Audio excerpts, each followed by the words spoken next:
A graça e a paz do nosso Senhor Jesus Cristo a você que nos ouve, a que nos assiste, você que nos acompanha. Hoje eu gostaria de pensar num texto com você, que é um texto que, aos olhos de muitos, é um texto polêmico. É o texto de 1 Timóteo, capítulo 3, quando fala a respeito da exigência ou das exigências que são colocadas sobre os ombros daquele que deseja ser pastor. O texto ele é claro em relação a muitas coisas, mas as pessoas, ou muitas pessoas, tentam burlar aquilo que o apóstolo Paulo deixou registrado na sua palavra. E o texto nos fala assim: esta é uma palavra fiel. Primeira coisa que ele diz que a palavra é fiel. E diz mais: se alguém deseja o episcopado, ou seja, se alguém deseja ser pastor, diz, excelente obra deseja. Até aí, algo natural, algo normal, é realmente uma excelente obra. A palavra que ele vai falar é uma palavra fiel, ela tem que ser seguida como o Senhor está orientando o apóstolo Paulo, que é tomado pelo Espírito Santo, para ministrar essa palavra ao seu filho na fé, Timóteo. E ele diz mais, no verso 2, convém, pois, que o bispo seja irrepreensível. E de que forma? Marido de uma só mulher. E no verso 4 ainda diz assim, que governe bem a sua própria casa. O que eu quero pensar com você é exatamente sobre isso. Pode um homem divorciado ser pastor? Pode um homem que não teve condições de permanecer casado com a sua primeira mulher, não conseguiu manter um relacionamento sadio, permanecer no ministério depois de ter se separado? Essa é a grande questão. Essa tem sido uma discussão gigantesca no meio dos pastores. Há pastores que dizem que não, há pastores que dizem que depende da situação, há pastores que vão dizer assim, não, ele pode continuar porque nada disso atrapalha, isso para aquela época, não é para os dias de hoje.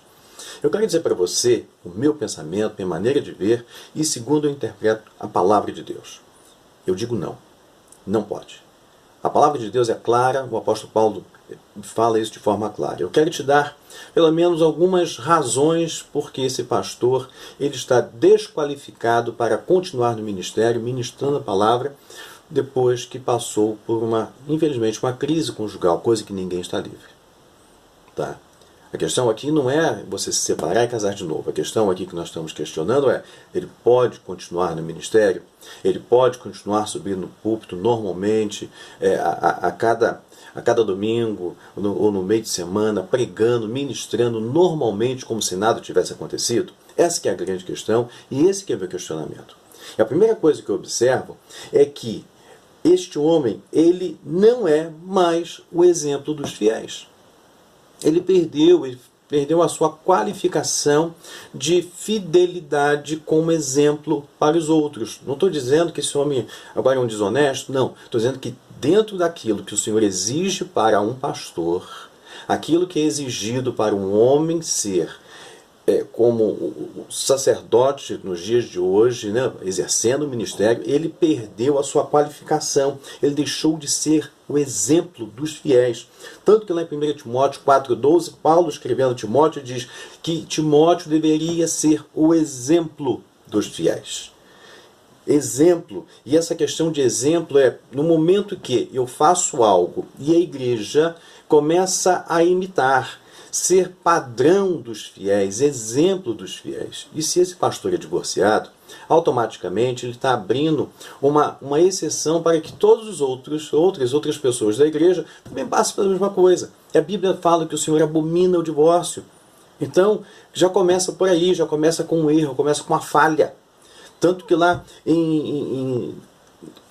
na carta aos Hebreus, no capítulo de número 4, capítulo 13, verso 7, preste bem atenção o que o autor aos Hebreus nos deixa em relação aos pastores. Lembrai-vos dos vossos pastores, diz ele, que vos falaram a palavra de Deus, a fé dos quais imitai. atentando para a sua maneira de viver. Então, se este homem, que se diz pastor, está ministrando e ele é divorciado, primeira coisa, ele deixou de ser exemplo dos fiéis. O homem que está no segundo casamento ou no terceiro, seja lá quantos forem, este homem, infelizmente, ele perdeu a sua autoridade em relação à família e, principalmente, ele deixou de ser o exemplo dos fiéis na sua igreja. Sabe? E a gente observa tudo isso, a gente vê pastores hoje no segundo, terceiro, no quarto, até no quinto casamento, e ministrando como se nada tivesse acontecendo. Como se a palavra de Deus ela não fosse para os dias de hoje e ela não tivesse nenhum valor. A segunda coisa que eu observo é que esse homem deixou de ser irrepreensível. 1 Timóteo, capítulo 3, verso 2 diz: convém, pois, que o bispo seja irrepreensível, ou seja, alguém que não seja chamado a atenção, questionado. Por quê? Porque ele tem que ser o padrão, ele tem que ser exemplo. Por exemplo, no Antigo Testamento, quando o sacerdote, né, ia se casar, ele tinha que se casar com uma virgem. E se ele ficasse viúvo, ele só poderia se casar com uma mulher que fosse esposa também de um sacerdote, ou seja, uma viúva esposa de um sacerdote. Ele não podia se dar o luxo de casar com qualquer pessoa. Então, desde o Antigo Testamento ao Novo Testamento, as exigências que são feitas a um pastor são muito grandes. O problema é que as pessoas não estão querendo se qualificar dentro do padrão que Deus exigiu.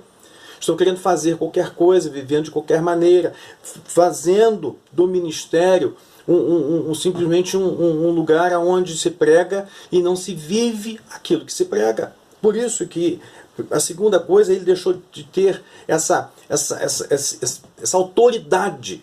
Ele deixou de ser irrepreensível. Ele está sendo repreensível. Tanto que a palavra anepleptos, que é a palavra irrepreensível, ela aparece 3 vezes. 1 Timóteo 3, 2, 5, 7, 6, 14. O significado sempre é alguém que não tem nenhuma mancha. Alguém que não tem nenhuma mancha no sentido, principalmente em relação à exigência de um casamento. Não estou dizendo que o pastor não peque, não erre, não fale, não é isso que eu estou dizendo. Eu estou dizendo que essa pessoa ele perdeu a qualificação, ele deixou de ser irrepreensível. Uma terceira coisa que a gente observa é que ele, por ter deixado o seu primeiro casamento, ele não é mais marido de uma só mulher. No momento que ele se casa, se divorcia e se casa, ele está deixando as qualificações exigidas aqui na palavra de Deus, que é marido de uma só mulher. Então, convém, pois que o bispo seja irrepreensível e marido de uma só mulher. A expressão marido de uma só mulher significa muito mais do que essa questão superficial que a gente imagina, né? Não, tem que ter uma mulher de cada vez. Eu já vi até isso. Eu não posso ter 2 ao mesmo tempo, tem uma de cada vez. Gente, isso é banalização do sagrado, isso é banalização do ministério, isso é banalização das coisas que o Senhor estabeleceu. Sabe? O que está em jogo aqui são vidas, são almas, são pessoas. Alguém vai dizer assim: ah, pastor, mas as pessoas estão se convertendo, as pessoas estão vindo para a igreja, esse pastor é divorciado, mas ele continua sendo uma bênção. Irmãos, os sinais não provam e não qualificam um ministro do evangelho divorciado. Me desculpem. Isso não significa que Deus esteja abençoando esta pessoa. Deus pode estar abençoando pela misericórdia a igreja. Por isso que naquele dia, diz o Senhor, no capítulo 7 de Mateus, que muitos me dirão: Senhor, em Teu nome nós profetizamos, em Teu nome nós expulsamos demônio, em Teu nome nós fizemos tantos sinais e maravilhas, não vos conheço. Apartai-vos de mim, malditos, vós que praticais a iniquidade. Então sinais não provam a existência de que Deus esteja abençoando aquele ministério, aquele ministro.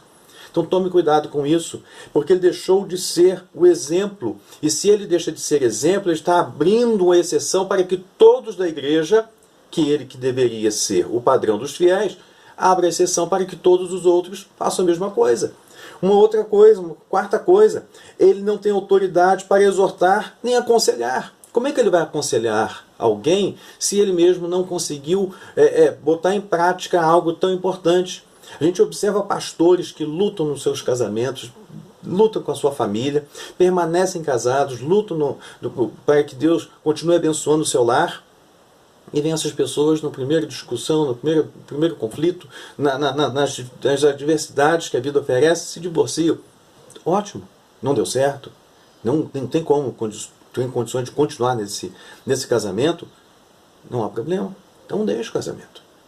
Então faça aquilo que seu coração está mandando. Agora deixe o ministério, deixe o púlpito, porque você não tem condições de aconselhar, você não tem condições você já não tem mais autoridade. E quando você perde a autoridade, você perde tudo. A autoridade dada é por Deus. No momento que eu perco esta autoridade, alguém diz, eu já vi gente até dizer, mas Davi foi casado com mais de uma mulher, mas Davi por acaso era pastor? Davi era rei. E foi no contexto do Antigo Testamento, não no contexto do Novo. Eu não estou vivendo no Antigo Testamento, não estou vivendo debaixo da lei, estou vivendo debaixo da graça, e a graça é exigente. A graça não me dá autoridade para pecar. Aliás, a graça ela é até muito mais rigorosa em alguns aspectos do que a lei. Por exemplo, a lei dizia a questão do adultério, né? Você não poderia adulterar. Jesus já diz, aquele que olhar para a mulher já com um olhar pecaminoso, já adulterou com ela. Então a coisa não é tão simples, não é tão fácil, não é tão corriqueira, não é tão banal como muitos estão fazendo. Uma outra coisa, ele contradiz a própria palavra que prega por exercer em rebeldia. Uma posição para a qual Deus não permitiu nem o chamou. Deus não o chamou nessa condição e não quer que ele permaneça nessa condição. Então quando o pastor sobe no púlpito para pregar, ele pode expressar muitas vezes a sua opinião, mas ele não deve exercer a sua opinião, tem que falar o que a palavra de Deus ensina. E a palavra de Deus ela é muito clara em relação a muitas coisas, e as pessoas estão banalizando, como já falamos, o sagrado. Ele tem que entregar uma mensagem segundo aquilo que Deus está falando, segundo aquilo que Deus diz na sua palavra. E no momento que eu perco a autoridade, eu falo, mas eu não vivo, essa palavra ela perde toda a autoridade sobre a minha vida. Então ele está em rebeldia contra Deus, ele está em rebeldia contra até o povo de Deus, ele está em rebeldia contra contra o seu próprio chamado. Isso é muito perigoso. Uma outra coisa, ele seria um desastre espiritual a médio e a longo prazo para a igreja imatura que o aceitar. Por que ele vai ser um desastre espiritual? Porque as pessoas vão olhar para ele e vão copiá-lo. A Bíblia não diz que o pastor tem que ser padrão dos fiéis? No momento que eu sou como padrão, esse padrão que está à minha frente, que deve ser copiado, ele é divorciado, ele abandonou a primeira esposa, separou da primeira esposa, deixou a primeira esposa e casou novamente, ou mesmo que não tenha casado, mas está divorciado, ele está abrindo uma brecha para que outros casais na igreja façam a mesma coisa. Eu conheço uma história de um pastor que ele assumiu uma igreja, ele trouxe a esposa, teve o culto, muito bonito, foi muito interessante, mas depois que ele assumiu a igreja, que ele tomou posse, ele disse, olha, eu estou divorciado já há alguns anos, esta mulher que eu trouxe aqui realmente foi a minha esposa, não a minha atual esposa, e eu estou aberto a novos relacionamentos. Pior de tudo é que a igreja o aceitou, e teve um diácono que ainda disse assim, nós estamos em pecado, qual o problema de aceitar um pastor em pecado? Sabe o que aconteceu? Várias pessoas se divorciaram dentro da igreja. Um espírito de divórcio tomou aquele lugar. Alguém vai dizer assim, pastor, mas não existe espírito de divórcio? Não, mas deu brecha para que Satanás entrasse naquela igreja e causasse uma ruptura nos relacionamentos que poderiam ser, na hora da crise, ser superados se tivesse um homem fiel, digno, honesto naquela igreja. Um homem irrepreensível, mas que não foi nem na hora de assumir a própria igreja. Uma sétima coisa, melhor dizendo, ele desonra o gesto nobre de ex-pastores que abandonaram o ministério por terem fracassado nos seus casamentos. Eles estão tripudiando, inclusive, aqueles homens que foram fiéis em abandonar o seu ministério pela crise que passaram. Até isso essa pessoa está fazendo. Uma oitava coisa, ele destruiu o modelo de compromisso eterno e indissolúvel que simboliza Cristo e a igreja. O que é um casamento? Segundo Efésios capítulo 5, o apóstolo Paulo diz: grande esse mistério, mas eu me refiro a Cristo e a igreja. O casamento é um simbolismo sagrado no nosso relacionamento com Cristo. Por acaso você vai romper, você vai se divorciar de Cristo? Você vai deixá-lo, você vai abandoná-lo? E vai pegar uma outra pessoa e vai dizer assim: agora eu continuo com a minha vida normal? Não, essa pessoa ele abandonou. E a Bíblia fala que o Senhor repudia o divórcio. Lá em Malaquias é muito claro isso. Todo mundo pensa que Malaquias só fala em dízimo. Não, Malaquias fala sobre divórcio.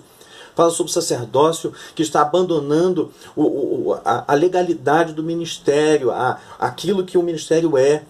E tem muitas pessoas fazendo exatamente isso. Então tome cuidado. Essa pessoa ele está rompendo um laço íntimo que simboliza o nosso relacionamento com Cristo.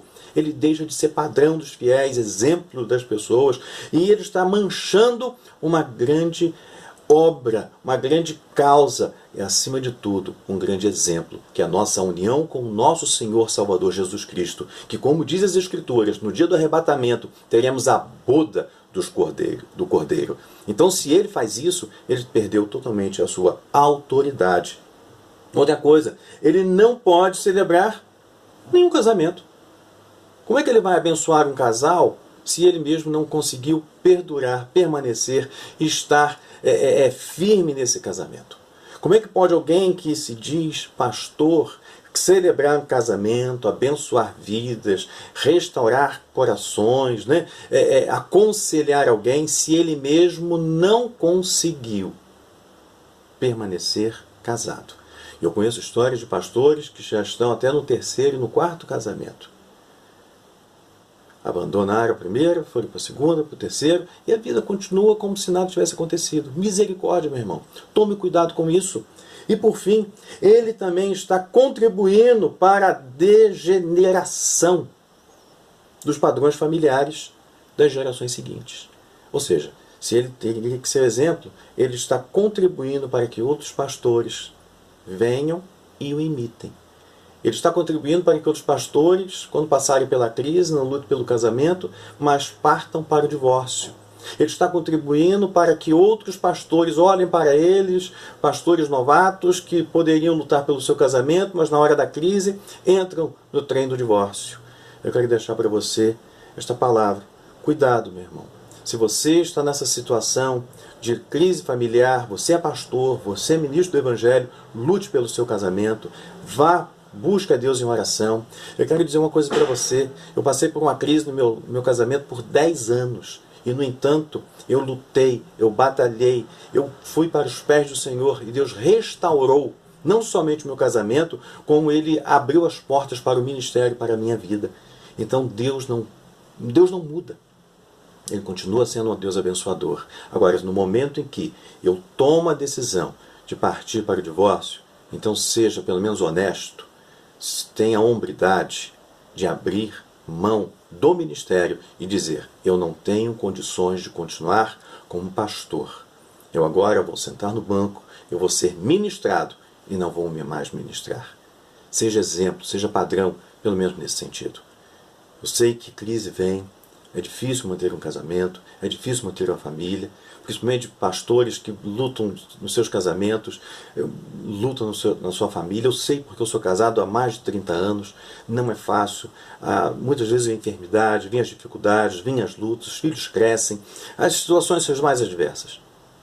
Mas quando Deus nos chama, Deus também nos capacita a viver de forma digna, honrosa no nosso relacionamento conjugal.